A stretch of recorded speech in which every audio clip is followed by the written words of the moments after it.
hangang-hanga siya sa papa ko. And I think that's life. It comes in full circle.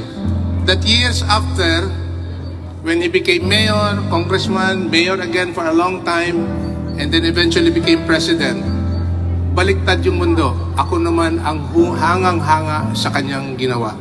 Hindi lang po sa siyudad ng Davao, o hindi po sa buong bansa, at lalong-lalo na, more than 90% of our Filipinos working abroad, lalong-lalo na sa mga Pinoy na nagtatrabaho sa labas ng bansa.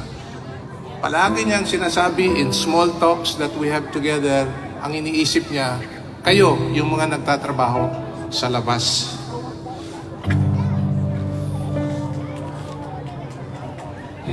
Yes.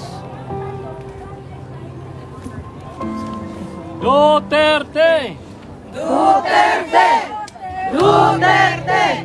Duterte! Duterte! Bring him home! Bring him home! Bring him home! Sensya na po.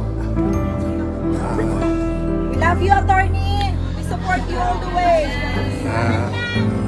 Kasi hanggang ngayon, hindi pa tapos yung, hindi pa ubos. Ubos yung. Marami po kasi. Marami tayo. I can only say that he does not deserve the treatment that he's getting now from this government. There has been a lot of characterization of the man. Marami silang masasabi sa tao at lalong-lalo na sa mga kritiko, ang makikita lang nila yung isang bagay na hindi, yung isang bagay, patungkol dito ngayon, ano? Hindi ko na i-elaborate. Pero yung isang bagay na hindi pa nila makikita yung kumpletong kwento. Pero yung karamihan dyan, 90 to 90% of what this man is all about and what he did for the country, yan po ang hindi nakikita ng pagkaliit-liit na segment ng bansa.